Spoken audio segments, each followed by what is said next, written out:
Well, we hope you enjoyed this episode of the Pop Cult Podcast. Make sure to check out our show notes for relevant links, including a link to our website at popcult.blog. Make sure that you're subscribed to be notified when new episodes are up. If you visit popcult.blog right now, you're going to find that we're in the middle of a series about the atomic bombing of Japan. Coming up this week, we'll be doing reviews for the documentary The Atomic Cafe and the Japanese animated films Barefoot Gen and Grave of the Fireflies. If you enjoy what we do on the podcast and on the website, we would hope that you would support us over on Patreon. We have different reward levels for you to pick from. And I want to thank our current patrons, Becca and Matt, who donate at the writer's room level. If you donate at that level or higher, you get to pick one movie a month for us to watch and review, and you can even include your own thoughts if you want to. We also have patron-specific podcasts over there. We just finished up a tabletop roleplay series, and coming very soon, we will be doing a series on romantic comedies. Next week on the Pop Cult Podcast, we'll be doing reviews of the A24 drama Janet Planet and Léa Seydoux' newest film, The Beast. Until next time, you keep listening, we'll keep watching. This is the Pop Cult Podcast. I'm Seth. I'm Ariana. And today we have a horror double feature. We're looking at two recent releases. We'll be looking at the conclusion of Ty West's X trilogy, Maxxxine, later in the episode. First up, we're going to be talking about the latest horror film from Osgood Perkins, Longlegs. FBI agent Lee Harker, played by Micah Monroe, is assigned to an unsolved serial killer case that takes an unexpected turn, revealing evidence of the occult. Harker discovers a personal connection to the killer and must stop him before he strikes again. So this is the fourth feature film from Osgood Perkins, who's the son of Anthony Perkins, the actor who played Norman Bates in the original Psycho films. We've seen all of Perkins' movies up to this point.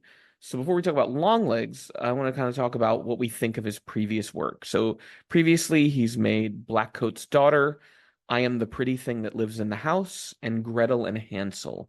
Each of them are quite different from each other. Mm-hmm. Do any of those three stand out to you as ones where you really enjoyed the experience? Gretel and Hansel for sure. Okay. I think that's the one that has stuck to my brain the most. Mm-hmm. And it's not to say that for somebody else his work wouldn't be appealing. It just comes off very quiet. It's a very slow burn. And so with the Coates one, the Blackcoat's Daughter. The Blackcoat's Daughter, like that one hasn't really stuck to my brain, even though like the details are fuzzy. Like Hansel and Gretel like had amazing visuals, and I think we see a lot of the influence on the cinematography there in Longlegs. Yes, it's sort of like a fisheye lens kind of effect. But I would understand why if somebody were to say like he is my favorite up and coming director, I would completely understand it.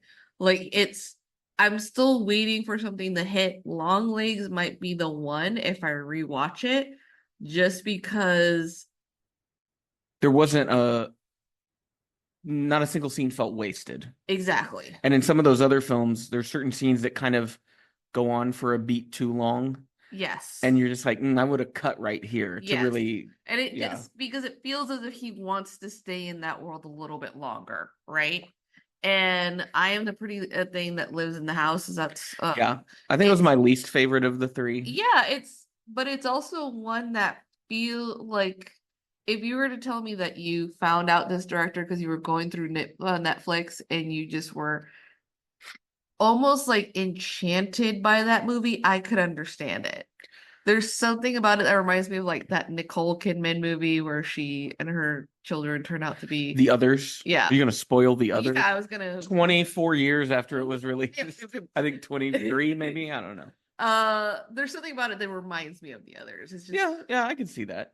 I think of those three, my favorite is The Blackcoat's Daughter. Mm-hmm. Just because it reminded me of a lot of horror literature that I've read and liked, where it takes its time letting you get to know the characters and understand the situation they're in and let the setting. It's almost the anti-Holdovers. Yes. because they're both films about students at private boarding schools being left behind for the winter holiday. By their parents. Yeah, except the Blackcoat's Daughter has a much darker turn than the Yeah. holdovers, but that make an interesting double feature. Prep school, Christmas. But yeah, and it's in Blackcoat's Daughter, he began a trend that he continues with this movie is all of his protagonists are women. Yeah. In every single movie, he's never featured a male protagonist. No.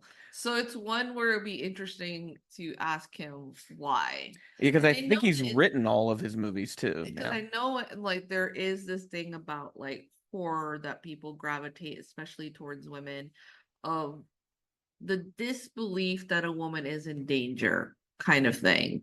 Um, Disbelief. I don't.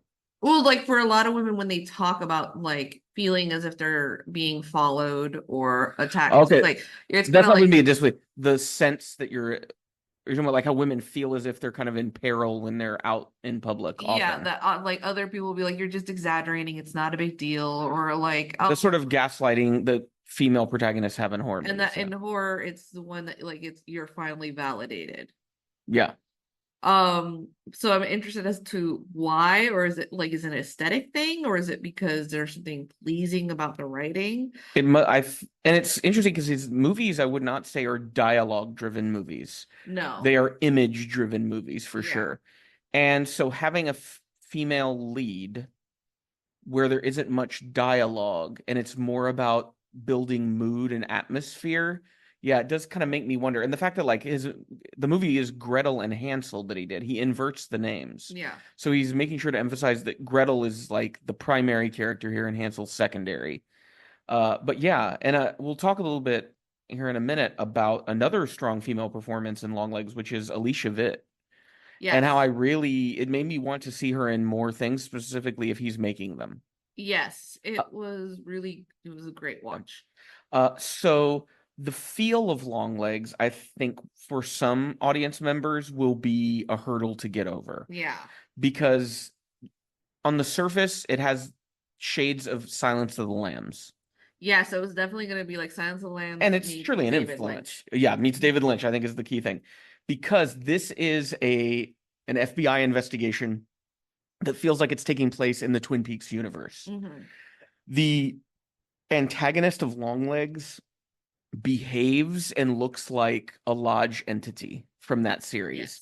where it feels like you're not encountering a human. You're Hmm. encountering something that has slipped from its realm into our realm, and it doesn't know how to behave or talk Yeah. in a way that it can hide itself well enough.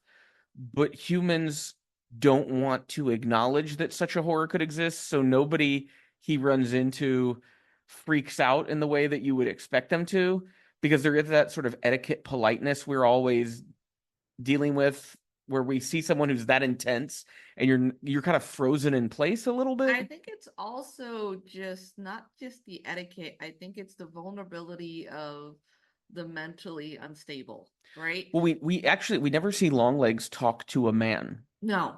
He only ever interacts with women or Hmm. girls. And I think that might be part of it too, is because we have all these female characters, it's the way women are instructed as children of how to engage with men, even if they're very intense, creepy, possibly dangerous men. Yes. Uh, which also we'll talk a little bit kind of goes into what Ruth ends up doing, which is interesting. The Okay. mother. Yeah, yeah, yeah. Uh, it's I would say this is a surreal occult horror movie. Yes.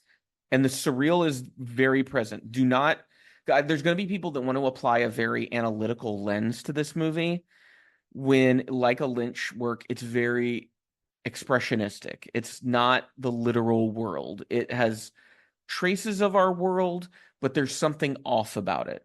Yeah, and also like there are very few, I think, directors that are able to do this, where they're able to make something feel as if it was lifted off of a page of a horror novel without having to over explain it. Like Like Ari Aster with yeah, like Hereditary and Midsummer kind of yeah, fits it's that sort bill. of like And I remember at the beginning when we were watching this film, I felt as if like the dialogue, because it's like a Lynch sort of situation, I realized the characters felt almost as if like stereotypes of a sitcom. There's an artifice. Yes. Um, like Mika Monroe, who Micah. Micah Monroe, who always like is good. I feel like I haven't seen her in a We're gonna film. talk more about her. Yeah. Yeah, we're gonna talk. I Yeah. don't think I've ever seen her in a film where it was just sort of like I wasn't like going like, okay, she's not believable. Which it's the dialogue is delivered in a very unemotional way. Yeah. And so when somebody has emotions, it kind of is jarring Yes. because especially the Longlegs character always talks with a lot of emotion, Hmm. but often contradictory emotion or emotion that ratchets up or drops down. Hmm. So when you take the Longlegs dialogue and you put it in a scene with Micah Monroe as Lee Harker, her dialogue, it's this dissonance of someone who's unhinged and someone who feels like completely emotionally disconnected from everything happening around them. Yeah. And that creates such an unsettling mood. It's like someone is like shaking a jar of screws in some and like the other person's face and they're not reacting. Yeah. And it's just um yeah, it's one that like when I think about it like aesthetically and how it I wouldn't exactly say like it's a slow burn per se. There's definitely a good pace. There's a good pace. And it's only an hour and 41 And what I minutes. also think about the emotions is like the surprising thing of when we do see Lee actually laugh and smile, which is only a brief moment when she's talking to her mother. Yeah. And it's almost like she feels that she shouldn't be doing it. She kind of like tightens up and Yeah, goes back to yeah. being unemotional again. Hmm. I would say if you're looking for another thing to compare this to, like Twin Peaks is a good one, but I also got strong vibes of Japanese horror from the late 90s, early 2000s. So Hmm. when you think of The Ring, The Grudge, um, I can never think of the name of it, but it's that one movie where people are just being like absorbed by the internet. Oh, Pulse, yeah, yeah, Pulse, I think is the name yeah. of it. Cairo, I think is the Japanese name, maybe. Uh, and it just because it has that otherworldly feel. Yeah, and I think one of the things like I want to give a compliment towards the director is it's almost like in a sense of like it in a sense of It Follows, which was directed by someone else. There is this sense that this feels like an alternate universe. Um, we have had not exactly complaints. It's like a notice that a lot of films are now set in the past, like pre-COVID.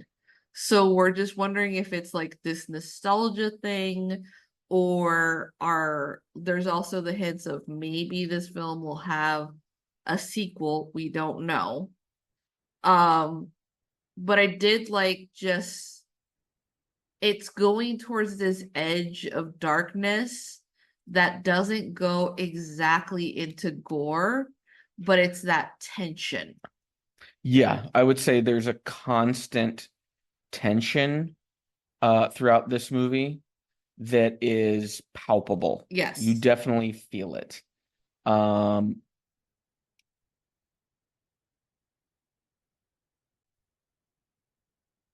well, because we saw, I think it was this year or it might have been last year, uh, Cobweb, which is a movie that got some positive buzz more than I would have given it.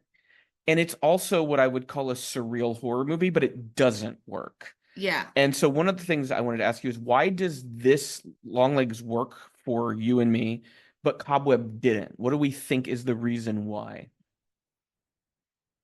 Um, I'm wondering if it has to do the fact that like in Cobweb there's like a limited scenery, right? It's limited to the house. It's limited to the house, and then the few times that we do see the school is bright and sunny, which is very strange because we're watching this child be bullied at school for the teacher to be the only one to notice that something's off with the kid. It's like the mix of the color scheme not matching and the tone of the people not matching. because the teacher speaks very modern day, and then the parents seem like they were stripped out of the 1960s or 70s, especially like their style and their behavior. So it just didn't set with me because I was just like, okay, so what timeline is this? There's no cell phones, and there's something off about this. But yeah, I do think, yeah, that is part of it. But I think it's just like, I think the cinematography in Long Legs is so much stronger than Yeah, there's a Cobweb. lack of world building also. Like Yeah. at the least in Long Legs, we are at the world building that we are tied to is tied through this investigation, right? What I think, because Cobweb is so from the point of view of this little boy, it takes, there's something about him being the perspective we're seeing everything through that kind of makes it not as bad. Hmm. But then you also think of something like Skinamarink, where the whole film is from a child's point of view, and it's about one of the most like horrific, disturbing things you could see. Yeah, I just think it's the people who made Cobwebs or Cobweb just did not have the finesse that Osgood Perkins has. yeah. Osgood Perkins is just a much more talented filmmaker. Because you think about Gretel and Hansel, it is the perspective of not exactly a child, but not an adult, A teenager. a teenager, but the world still seems scary and it's out to get you kind of thing. Yeah, and I think Cobweb limited itself by just having that house. Where you think about a place like Longlegs, we're going to many different locations, and each location has a sort of creepiness unto its own. Yeah, and like with Hansel and Gretel, like there's bouncing back between her and her brother of knowing that something is off. At no point with Cobweb do we see him interact with anyone beyond his And that's teacher. very limited. And so he doesn't get a point of like, it's also this thing of like other kids need to talk to other kids to figure out that their home life is kind of fucked up. Yeah. And I just think Longlegs understood how to make creepiness that let tension build, and Cobweb just didn't. Cobweb felt like it was a movie made for like middle school kids. yeah, and then Longlegs has an understanding because they're like, okay, yes, we're gonna give you a protagonist that is isolated, doesn't have friends, but we're gonna have her have basically this supervisor who is inviting her into his home. So basically she can have something beyond that's just her mother to kind of care for and be aware of. I also want to say one of the things that works for me about Longlegs is the strength of its visual exposition. And this is a place where so many horror and mystery films go wrong, is they think that you need to have characters say things in order to communicate information to the audience. And I think it's much creepier for you to show me something and then for me to be the one who attaches the context of what's happened in the movie to the image that I'm seeing, and then discover it rather than having the character tell me what we've discovered. Yeah. So, for instance, the discovery in the barn at the camera house. Mm-hmm. There's no dialogue in the scene where they are exploring the barn and then they find the hole in the floor and they make the discovery. And the thing they discover feels like this dissonant element that doesn't go along with anything else we've known so far. And that's very creepy. And then the next scene is the medical examiner, and he gives us bits of exposition. But what I liked was he's explaining what he understands, but there's a lot about this he doesn't understand. And it's what he doesn't understand and the way the camera interacts with that that makes it creepy. Yeah. And it is this like it becomes a satisfying thing towards the end because Yeah, they are it's a starting asking questions about what they find, and they're like, well, can we open it up further? And he's like, that's a waste of time. Only for it to be like, no, you should have done it before. You should have done it before. Like, why didn't you like push on that instinct even further? Um, which is like this interesting thing of like the main character, Lee, at times not wanting to go full on her intuition when she happens to feel that she's in the right. It is like it's this delicate balancing act where she wants to have a conversation with other people, even though she's very like meek. as to what to do next. Well, as we learn about her, we realize she's actually a very sheltered person. Mhm. But one of the things that I found interesting the movie never addresses, but it is a big question that lingers at the end. How did she end up joining the FBI? Mhm. And when you start to kind of realize what the answer to that might be, it adds a whole other disturbing layer to the film, and especially Lee's life, Yeah. that is even more horrific than what we see in the film, I think. And I want to talk about the performances here. So Okay. first, of course, Micah Monroe, who you mentioned she was in It Follows as the lead. We saw her, I think it might have been last year in Watcher. Yes. So we've now seen her in three lead horror roles. She is a scream queen.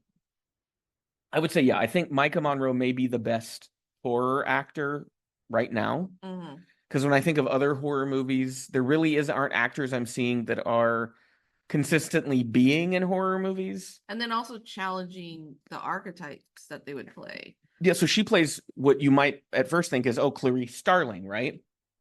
Totally different character, though childhood trauma does play a role, just like Clarice Starling, but in a much, I would say in Silence of the Lambs, her childhood trauma is like a peripheral thing that just affects the way she approaches situations.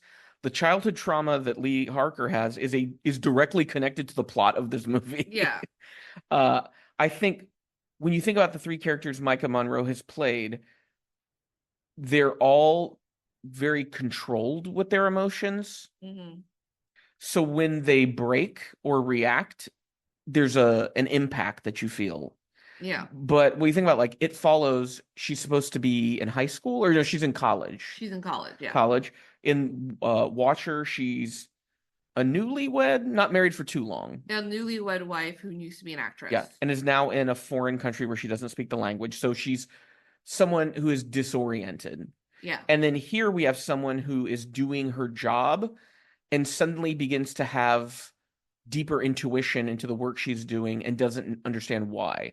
So if we think about each of those roles, they play to her strengths of putting a character in a situation in which they don't fully understand the context of what's happening to them. Yeah, and each reaction is different when you think about it, but are still explosive at times. Because in It Follows, we see her character trying to outthink an entity that she doesn't fully understand. Well, we see her fully scared. Oh, and she's absolutely terrified. Yeah. Yeah. In Watcher, there's more aggression in her performance, more paranoia. well, but also like the way she finally like reacts, and she feels that she can kind of strike back. Yeah.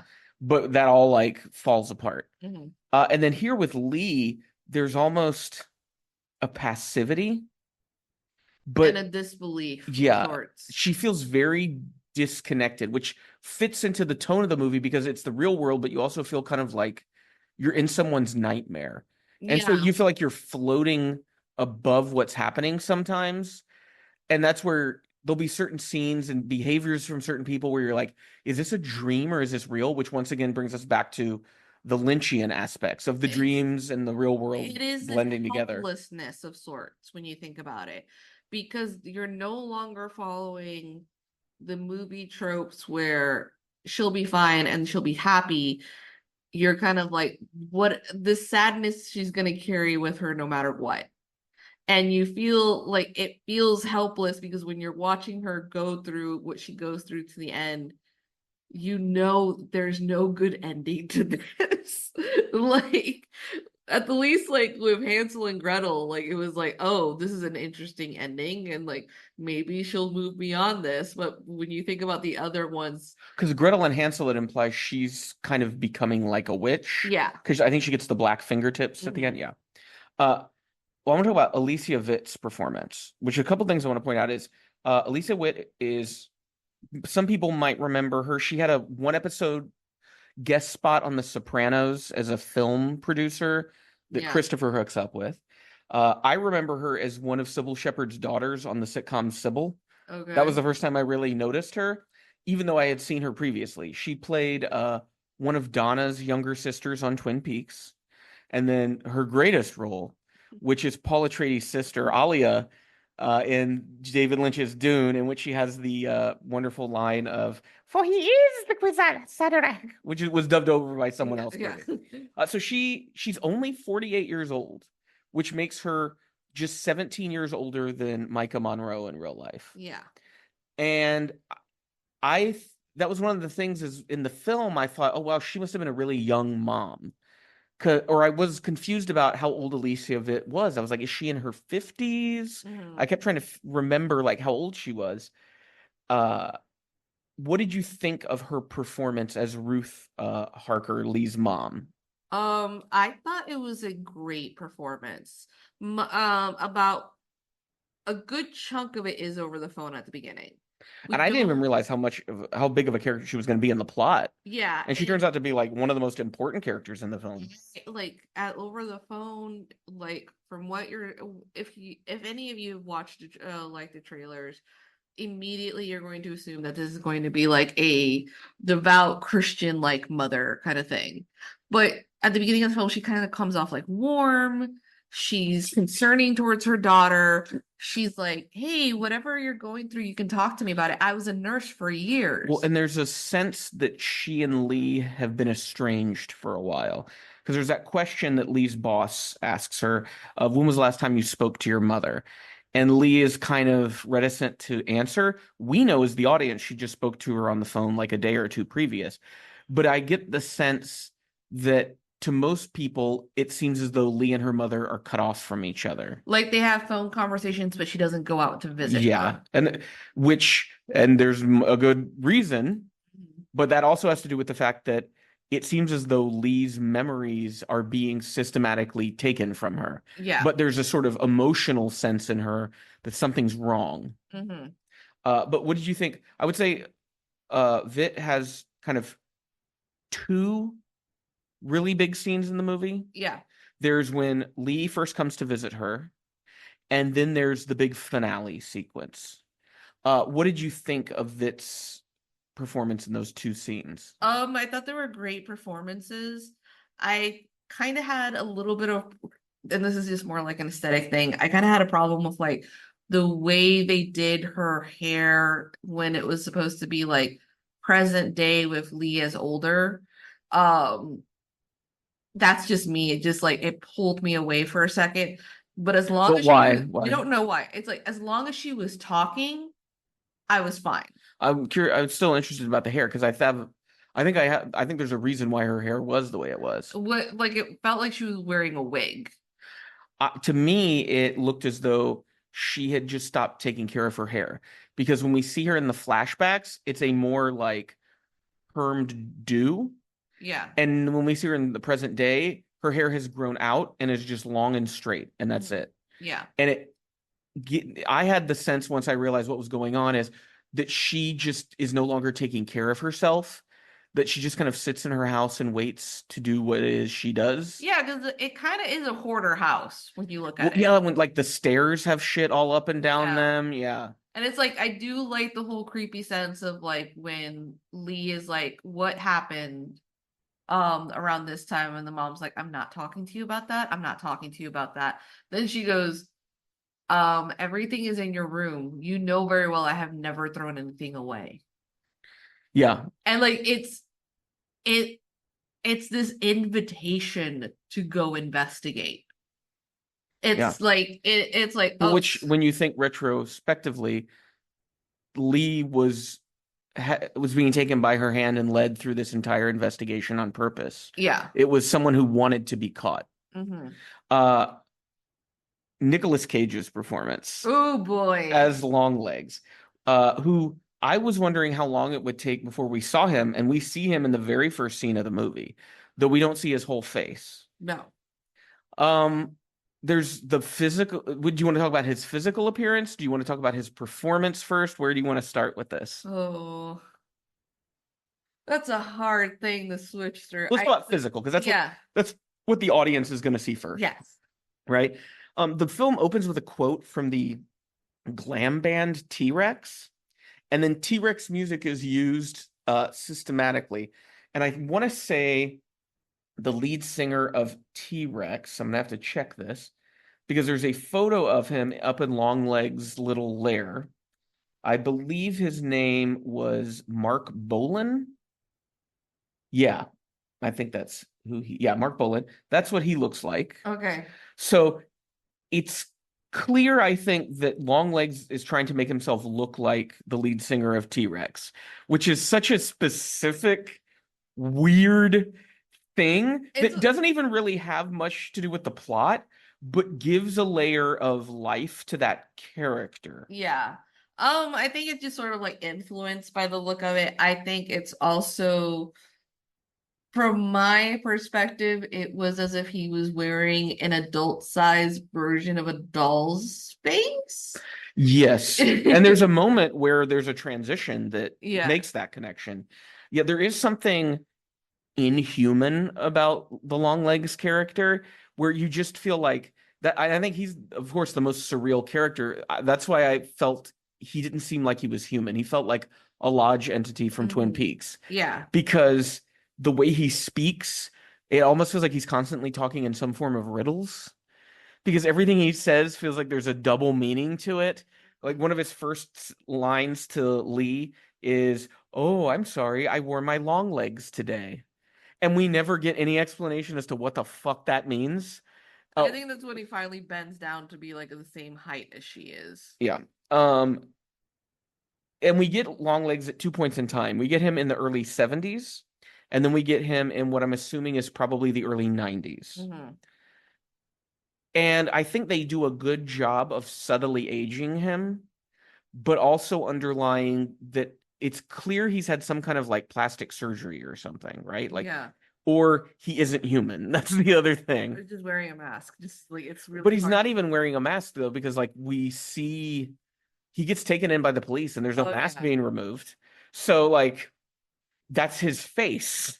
And it is disturbing. It is, yeah, It it is is. genuinely, I think it might be one of like the great horror makeup jobs I've ever seen. And I feel like it's been a long time since we've really had like a really strong horror makeup effect Yeah. because now we typically do CG or things like that, or the horror doesn't look grotesque. You look at something like Hereditary and it's more just people. Hmm. He's like a monster. Yeah, like, but it's also one that like it is it is subtle in a way that if you were to see someone on the street that looked like You'd that, think they were just some eccentric person. you would think that they're eccentric or you would just avoid them. So that's the Because you'd probably be like, I don't know what medical situation is making their face look as bloated as it is. Like you're just gonna veer away. but now his performance. It was a great performance. I'm hoping that he had the most fun doing this because it is a performance. It is a lot of shrieking. Daddy, mommy. I mean, it's funny because it's like that sound bit was becoming a popular thing on TikTok that to the point that you were like having to skip through it because people I will wanted get to talk. spoiled, Because yeah. you didn't want to get spoiled because people were just like they just could not stop thinking about anything Well, else. that's a different scene because the other scene where he goes that let me in ya and it will be nice. And like that whole like the sing-songy stuff he does sound like creepy little nursery rhymes. It sounds like, fucked up gospel music. Well, and then but he also feels like the only character in the movie that's allowing for comic relief. Yeah. The scene where he goes into the like general store, which clearly is in the community where he lives, and because he interacts with the teenage girl at the desk whose family owns the store, and it's clear because she says it's that weird guy again. But it's you never feel like she's under any threat. It's just like what a weirdo. And then the very next scene is where he's in his car by himself screaming that daddy. Uh, but there is the scene where they have recorded him being interrogated and they're showing it to the agents who are gathered. So he's in another area of the facility. Yeah. But I don't know if you picked up on this. The directions he looks from his perspective sitting there when he's talking addresses people in the room Yes. because he looks at where Lee is sitting and is like her birthday. He's standing. Like she's Yeah. standing trying to hide behind a column. And then he looks at the other agent, the Asian woman that is an FBI agent, and he goes, "You'll be there too." And then like big finale, she is there in a way that she probably wishes she wasn't. And so there's this sense that who Longlegs is, and I'm not sure, is it like, I like how the film leaves it ambiguous. Like, is Longlegs a demon, or is he possessed, or is he just simply a Satanist working for the I think devil? this is also the point that it's like because it's David Lynch influence, there is the influence of the Wizard of Oz. Yeah, And like when Dorothy wakes up and says, "And you were there, and you were there," like yeah, that was the feeling of it. It was just sort of like, oh well, if that's David Lynch's influences, I'm going to actually put that in, but it's not gonna feel wholesome. It's just gonna yeah. feel fucking weird. Uh, but what did you think about the resolution with Longlegs? Without explaining what happens to Longlegs, because to me, I kind of felt like, oh, that that's it. I mean, it does feel It's a like, horrific scene. but I think it's like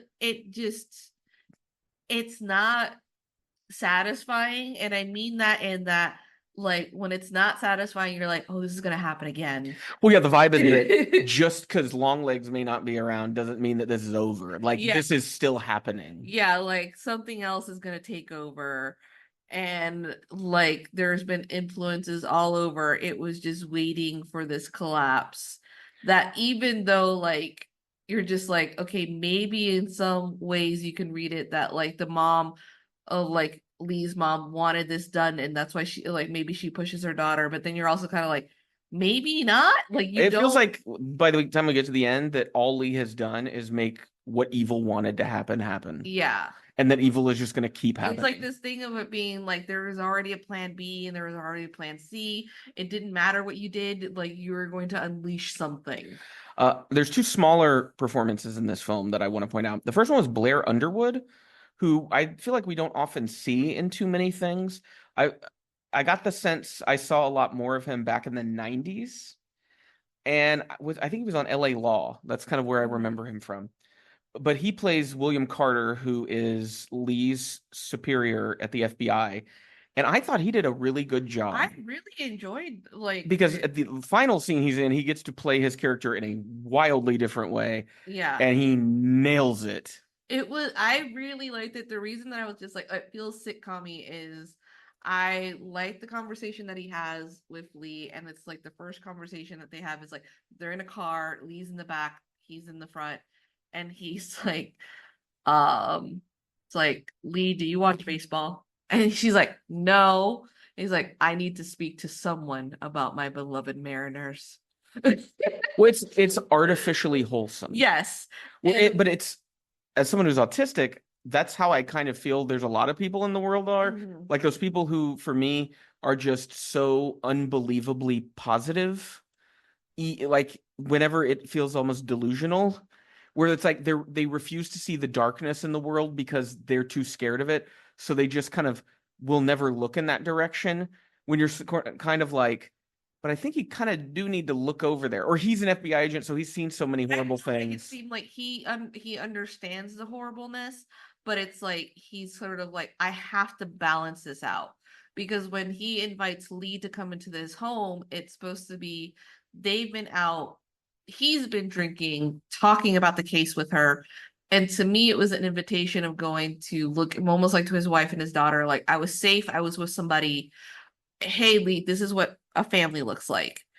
And he is also trying to gauge her reaction to him bringing her into his life, right? Mhm. Like, there's no protest for when the daughter is like, towards Lee, do you want to go see my room? There's no protest when she's like, will you come to my birthday party? Well, Um, his character is essentially um, Jack Crawford from the Silence of the Lamb movie, yeah. Clarice's superior. Yeah, he's doing more like a father figure for her Yeah. that we don't see for Lee in the entire movie that she has. She doesn't protest against it, but you could tell like she's uncomfortable with it. And then the other performance that, while it was happening, I was just like, this is incredible, was, of all people, Kiernan Shipka, who she was one of the leads in Perkins, the Black Coat's daughter, which is why she's probably in this movie. There's a Mhm. working relationship established there. Um, and I haven't found anything I've seen her doing post Mad Men other than the Black Coat's daughter to be particularly interesting. Like the Sabrina show, I never really felt compelled to watch. I don't think Yeah. she's a bad actress, but I was like, it's the projects themselves and Mhm. the plots and the ideas behind them were just not my thing. But damn, if she doesn't give just a incredible monologue that Yeah. actually she is not playing, because I think because she's this like cute little young thing, that's often what she gets cast as. This character was unsettling, spoke in a weird way that almost kind of resembled Longlegs, this kind of like rhymey, where It was like this babyish Southern accent. it was like creepy baby. Yeah, where it starts off normal and then just becomes threatening and And just it's making completely jabs. believable. Yeah. Because if you look at her, you think, oh, I wouldn't be scared of someone like her. But it's the makeup, the way they've done her hair, her performance. She feels like someone you would not want to be in that room with. Yeah. Yeah, yeah, Because yeah. you're like, she's gonna like try to stab me in the throat or something. Yeah, and it was a very good performance where I at first I didn't realize it was her. yeah, like because it's like her hair is cut short. The way they do Um the makeup, give her like the dark circles under her eyes. She looks very sickly. yeah, and then like she's like in a nightgown curled up within herself. And you're just like, okay, this is just a story of a traumatized person until the point that it's like she becomes like low level threatening, and then it's just looking at Lee like being like, you and I are the same thing, but you're worse than I am, and you're disgusting But because well, of unless it. she goes, have I met you before? Hmm. And you were at my house. And Lee has no memory of being at her house, which is, I think the more we think about that and the more we realize about Lee's life in these weird blank spots, we Yeah, understand what was going on. Um, what I want to say as we come to the end of this review is I'm very proud of us that we did not talk about the element in the movie yeah. that I didn't know was going to be a part of this going into it. And I think will be the element that freaks the fuck out of a Oh lot of yeah. people. Because Oh the scene where that is revealed, I didn't even understand what I was looking at first. yeah. But it's fascinating. It is. It is fascinating, and it's fascinating how it gets there and And how, that the trailers never gave that away. which I'm glad they didn't. And we're not going to give it away either. You got to No. watch the movie. So would you recommend Longlegs to our Yeah. audience? No, if you're our usual audience, just go watch it. Just go watch it. Feel tense. It'll be over within an hour and a half. It's a horror movie that has no jump scares. This is a horror movie that is all about building atmosphere and tension. The kind of horror movie that I like, am searching for constantly. And the more I've thought about this movie, the more I love it. Hmm. It doesn't, I was kind of thinking about Barbarian and doing it as a double feature, not necessarily because they're very similar, but I think of them as both great examples of contemporary horror. Yeah, it feels like a string that's being stretched out, and you don't know like who's gonna win or if it's gonna break in the middle or Well, snap. it's also horror that has links to tropes, but feels wholly original. Like you're dealing with something you've never seen before. Yeah, yeah, yeah. Because even if it is per se, like the originality comes with the way that it delivers it, and it's also understanding like you're gonna have to deal with this tension whether you like it or not. And if it becomes even if, like I said, at And the I end, think the ending for a lot of people, they will not be satisfied with it. no. But to me, I loved it because it doesn't provide the closure that you would want. Hmm. And that to me makes a horror movie good. Like what makes something horrific is you don't get closure. If you get closure, then it's a drama or a mystery or a thriller. Yeah. If it's a open-ended and you don't know if these people are going to be okay, that's horror. Yeah. Yeah, fantastic film.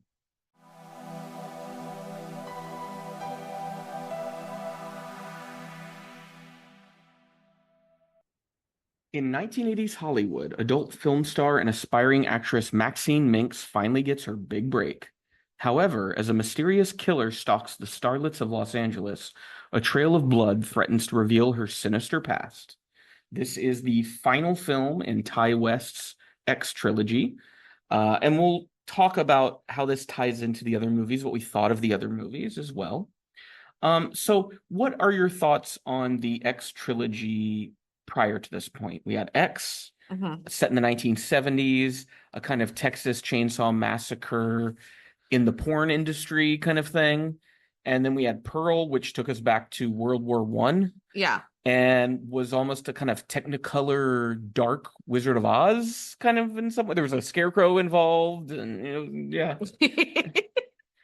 a weird, like disturbing musical kind of, but not a musical, if Yeah. that makes sense. What did you think of those previous entries? Obviously I liked Pearl above X. Yeah, X was a great introduction though. it Um, was X was better than I anticipated it would be. yes.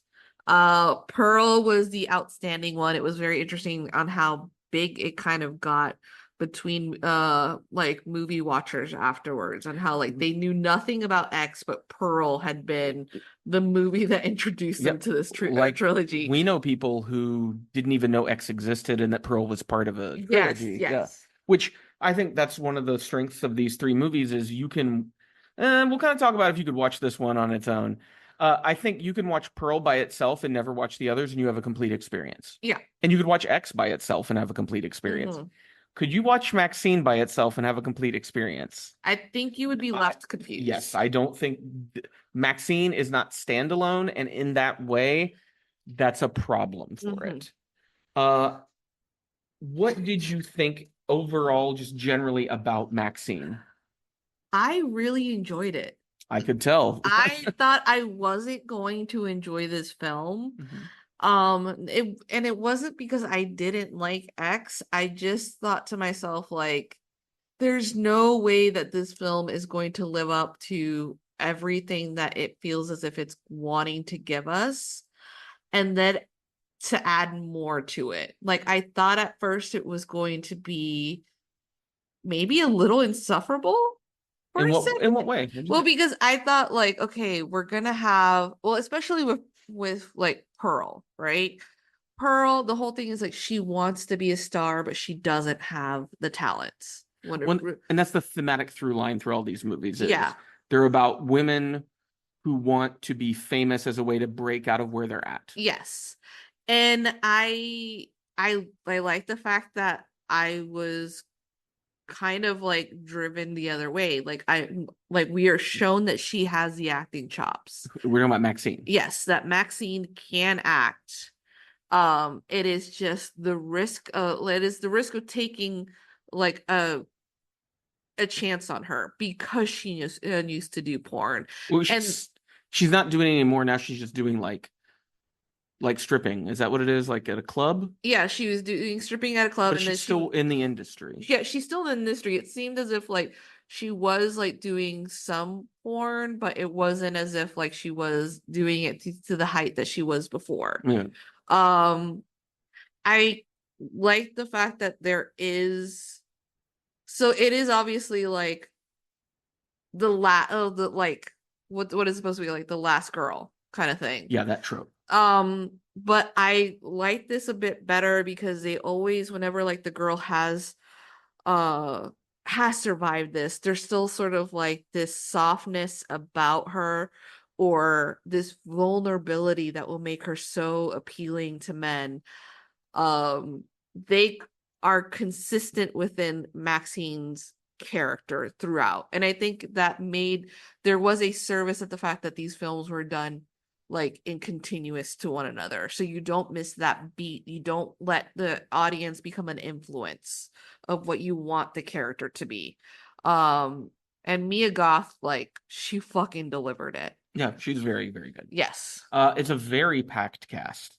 You have Elizabeth Debicki, Halsey, Lily Collins, Sophie Thatcher, Moses Sumney, Kevin Bacon, Michelle Monaghan, Bobby Cannavale, Giancarlo Esposito. There's a lot of people in this movie, and for me, that kind of becomes the weakness of the film Yeah. because it clocks in at an hour and 44 minutes. We get a lot of characters, some of whom I'm not even really sure why they're in this movie. and and I also think it has a weak third act. The reveal of what's going on doesn't match what West felt like he was doing in the other movies. I'll Mhm. explain that in a little detail. When I talk about a character why I don't know where they're in the movie, Lily Collins, Yeah, I was thinking you cut her out of the movie, it'd be what the fine. fuck? You could have Like, just found like an extra and then given her the also chance. the accent she's doing is so strange. Yeah, I don't know if she's supposed to be like doing a northern accent It or is, like but I don't know why. Like, because it literally has no bearing on the plot. no, it's I think it's like this weird thing that it's supposed to be that like Elizabeth Debicki, Debicki's character, like maybe her first film was done in England and she brought this her along. yeah. Well, they don't communicate that very clearly. Uh, Well, like they kind of communicate when she's like talking to Mia, like Maxine being like, well, if you work hard, she'll oh, she bring was you. in the first Puritan because Yeah. that's the movie they're. Yeah, she is. Okay. Um, the third act for me doesn't work because, and I don't want to give away any spoilers, but what it introduces into the movie Uh-huh. doesn't match with the tropes of the 1980s. And this film series seems to have been about tropes of the period. Yeah, I think And that felt like the trope it gave felt like a trope from the 70s. it felt like to me almost as like a wink towards the Scream movies when you're getting to the point about trying to find out like who the fucking killer is. But And like it has to go back to. it's so contingent on having seen X that kind of made me mad because what my hope was is, oh, we're gonna have this horror trilogy in which you can watch any of these movies in any order and it won't matter. Mhm. But it does matter. If you don't watch X before you see Maxine, there is a big part of this plot that you're gonna be confused about. Yeah, I was not bothered by that, but I think it probably had to do with the fact that I was just enchanted by Maxine. I was just like, you can do no harm. I love you. You're wrong. So no. Uh, but I just wanted it to have an ending that kind of made you go, wow, what a fucking great trilogy. Hmm. But this ending made me go, oh, oh, okay. All right. I mean, I'm not talking about what Maxine does. I'm just talking about the reveal Yeah. felt so, it like really, and I'm okay with horror movies that kind of stretch credulity. Hmm. This one really felt like a stretch. There's a lot of like logistical questions that didn't make a lot of sense of like, well, how did they pull like, and why are all these people involved? Like, what I just didn't understand. And also because it's so tied to Maxine's past, and we never get a full accounting of her past then. In X or this movie, we get hints, Yeah. but this feels like an instance where, no, you really do need to kind of explain what was going on in her childhood for me to fully get what's going on here. Because isn't there a comment that implies she was adopted? I think There's a, so, yeah. and that was the first time we'd ever heard that. I don't remember that from the first movie, that Maxine being adopted. And that feels like something they threw in there in this movie retroactively, but for what purpose? I don't really know. I think because we're not gonna be revealing what the third act is, it's just like they were trying to remove any super ick factor. They didn't want But like that's the thing is like, do go full on in. this is a movie where we watch her stomp on someone's testicles until the balls pop out. Like I didn't think we were gonna reveal that part. you can imply the ick that you were doing, and because we don't see anything, Yeah. it would work, but it would like, and it's the villain. Yeah, make the villain bad. That's a good thing. Um, there's actors in this movie. Some of them I thought did great. Some of them I was just kind of confused why they were there. Yeah. For actors that did a great job, Kevin Bacon. He was full on in. He Like of all these supporting players in this movie, I number was like one. really surprised because like with Kevin Bacon, because the first thing is like we like much like Longlegs, we just hear his voice first. And you don't And realize it's I him. don't think I didn't realize it was him until He's like the camera pans because on you know him. why? Why? Because he's acting. That's what it is. Kevin Bacon really acts in this movie, and he has a character with a voice, affectations, specific body language that if you didn't know it was Kevin, if you didn't like look close and go, "Oh, that's Kevin Bacon," it would just seem like some random actor. First scene that he actually does show Yeah. up, you don't really realize it's Kevin And Bacon. about halfway through, I remember looking at Like, you and going, "Is that Kevin yeah, Bacon?" because first he appears and he's just like, "Oh, I showed you blah blah blah," like anything else would be like more money. And I was just like, I think my brain was just kind of like, because it was dark, like in that point of view that they're showing. I was just like, okay, whatever, we're not going to see this character again. And then when we do see him again, we're both like, is that Kevin Bacon? Yeah. Like, he's greasy. He's got gold teeth. Like He nails playing he's an utter like sleazeball. he's speaking in a like Like Cajun, Louisiana yeah. Cajun accent, being the fucking biggest asshole, and you fucking believe it. One actor who I am baffled as to why them in this movie, Giancarlo Esposito as her agent. I don't like if you're gonna cast Giancarlo Esposito, my idea is wow, you're gonna give him a really substantial role, right? Yeah. Because he's so good. Yeah. This character is just kind of Deus Ex Machina at a certain part. Like he just kind of shows up I to think make sure that Maxine doesn't get hurt. it's almost as if, and this is not, again, I had no problem with him being in the film. He Well, did. that's the thing is, I don't have a problem with Giancarlo Esposito being in the film. I have a problem with Giancarlo Esposito being in the film and him not being given like something to do. Yeah, I think it's just like this weird. I think what the sense that they were trying to do was a trilogy that's gotten so big that you have all these actors begging to be in the film.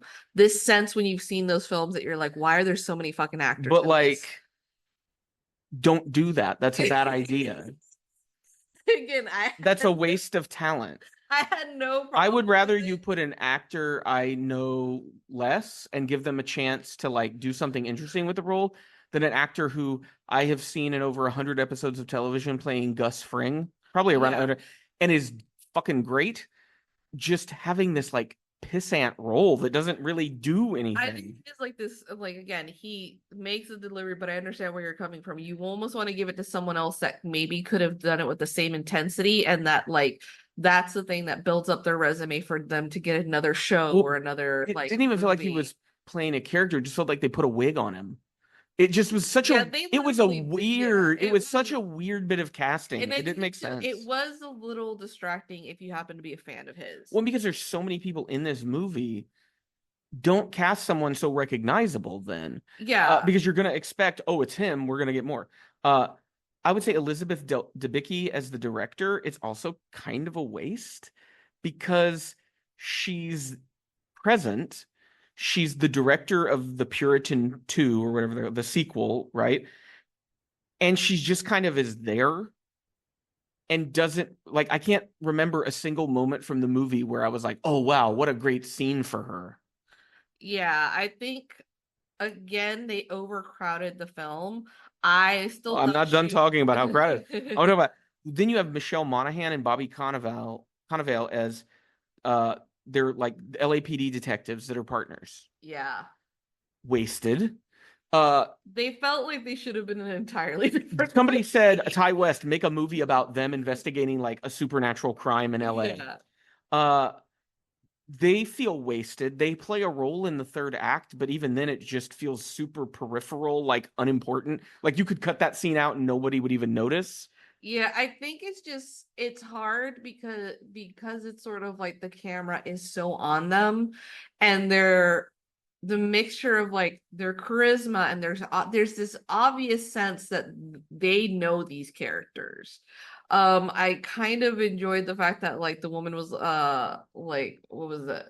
Michelle Monaghan. Monaghan was like, yeah, no wonder you didn't make it as a fucking actor in this town because he goes Oh, too to Bobby hard. Cannavale, yeah. And like that, Yeah, there's like something there. It's better. I would say it's better than Giancarlo Esposito's role. Like yeah, if you ask me name three things about that character, he's a Hollywood agent. yeah, He has an exercise bike, yeah. and he wears a wig. Those are the three things I know about that character.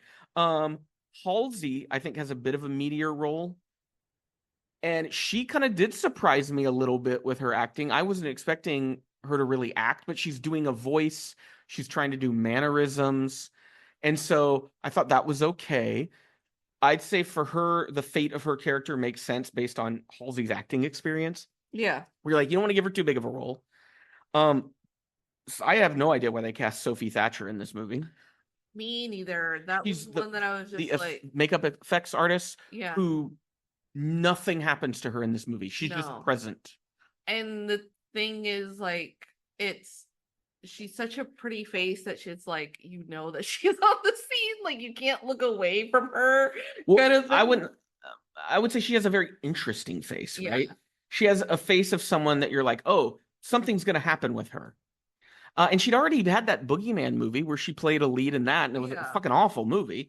But she's also in Yellow Jackets in a very central role. Hmm. And so when you put her in a movie like this, and you, of all the actors cast in this movie that you're going to recognize, she's the one who literally has nothing to do. Yeah, she really has nothing to do. Wasted. It's not as if she becomes friends with Maxine or like is, She just delivers exposition dialogue. yeah. I would say Moses Sumney, who's a singer that I've listened to before and enjoyed, kind of plays a character who's a sort of platonic friend to Maxine. Hmm. I thought his felt like the perfect length and depth you would need for a supporting role in this movie, right? When his big final scene happens, Hmm. I genuinely didn't want that to happen to him. Yeah, No one else in this movie did I ever give a shit when they got killed. I was like, oh, yeah, there's a kill that's about to happen. yeah, and it was the one that you just like you don't want it to happen because it's like he is probably one of the few people that actually has genuine concern for Maxine as a character and wants her to, wants her to be happy and wants her to be healthy, but it's like she's blocking every time that she can share anything of her past with him. Yeah, I think I would say the film has some pretty gnarly graphic violence in it. Yes. Uh, and I mean, I didn't think it was anything too much. I thought there's some things that are like, I've never seen that in a movie before. We mentioned one previously. Uh, it the characters felt less cohesive here to me than the previous installments in the trilogy. Yeah, and I think it also has to do the fact that like within the previous installment, when you think about like X, there aren't that many characters But compared to what we're dealing with here. And because there's not as many characters, we get a little bit more in depth about their characters, and it's a little bit more interesting, yeah, right? Because in X, for example, Jenna Ortega is in there. She's very uncomfortable during the film, and then Maxine, with her boyfriend at the time, explains that sex is a thing that should not be ashamed of.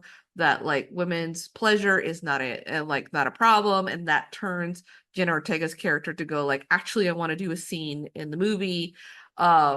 Less characters allowed for more development, and for you to go like, God damn, I don't want them to here's die. why X works. X works because every character in the movie has a relationship with every other character in the movie. Yeah.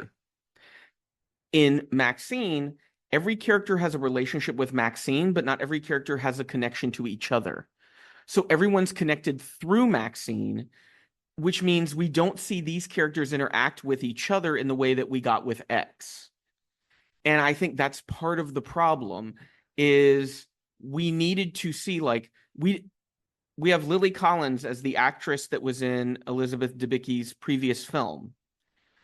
There is no meaningful interaction between those two characters, and they have a connection that the film establishes through exposition. Yeah. We needed to see them interact. Maybe Maxine gets jealous at how much friendlier and less cold Elizabeth is with Molly, right?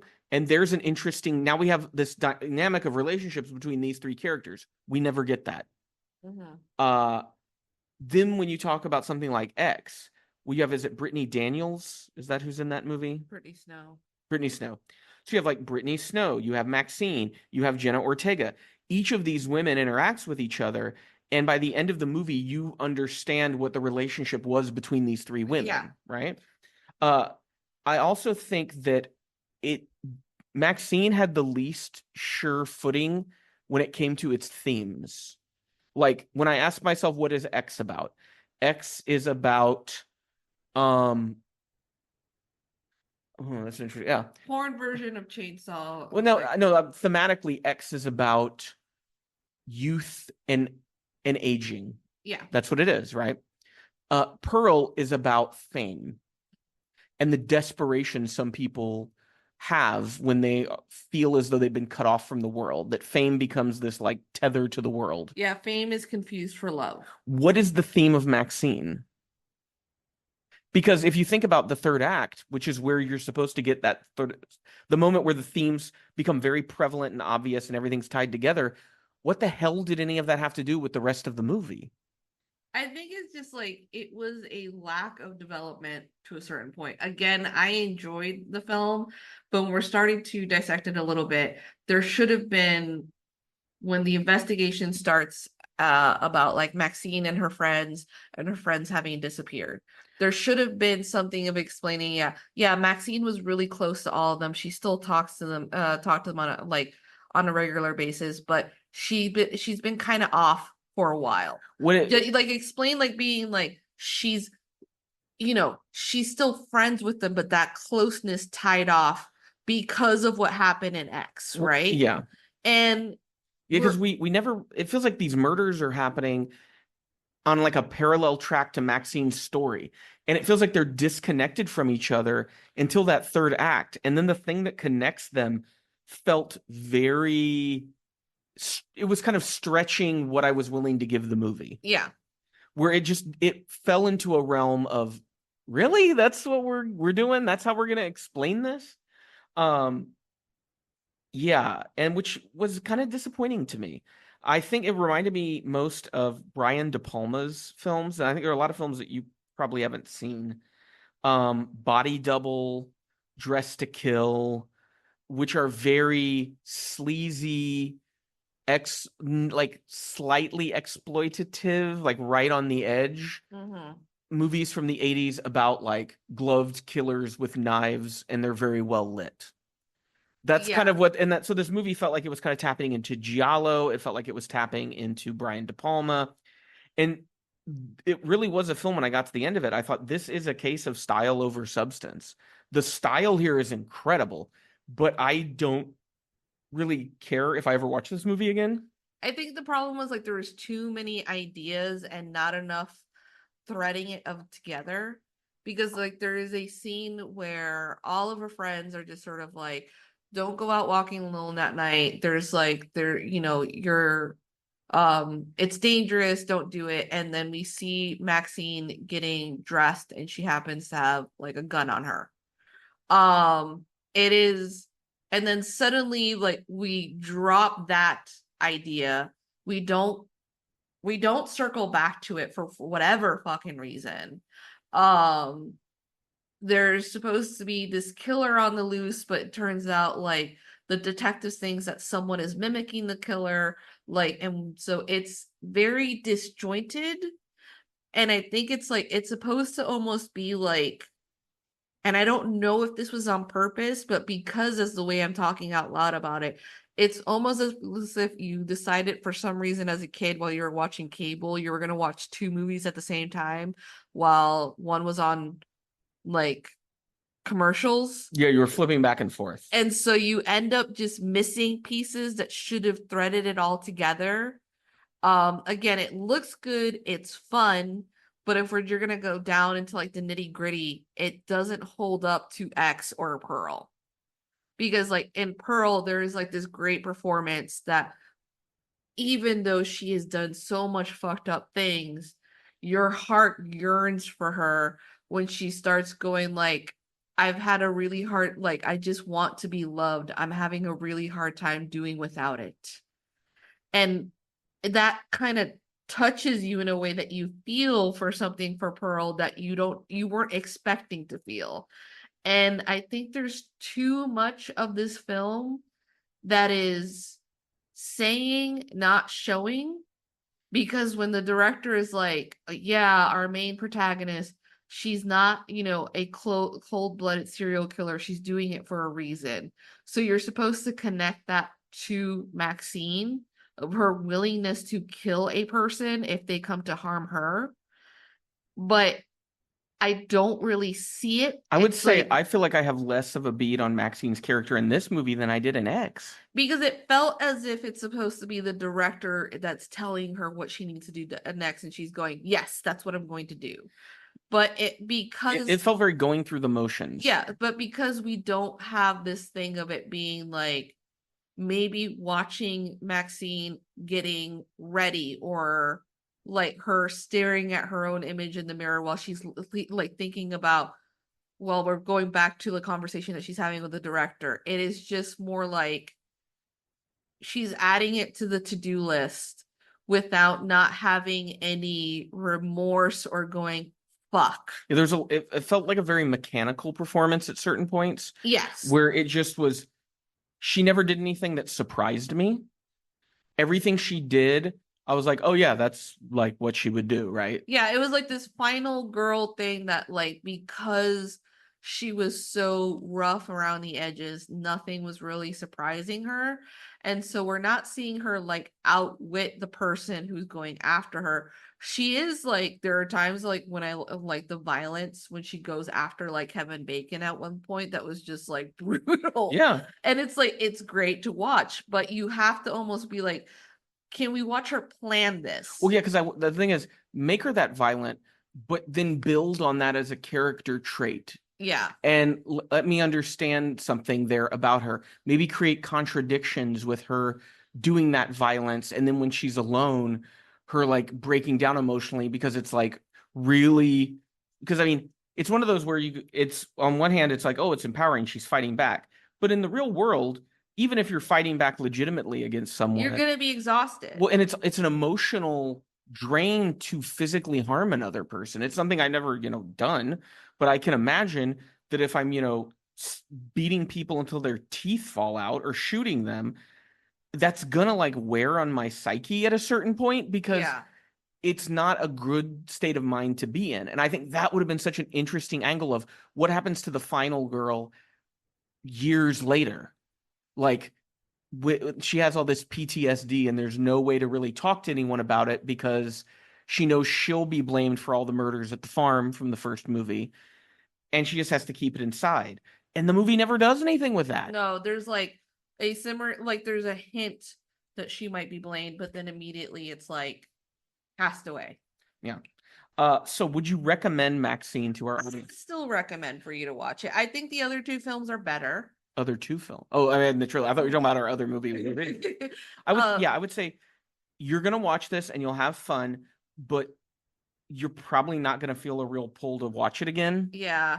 You kind of get everything the first time through. Mm-hmm. There really isn't much to go back to, as opposed to something like Pearl, where you have this like really fantastic central performance that's worth going back and revisiting. Yeah. So yeah. A bit disappointed, but I'm still open to whatever Ty West does next.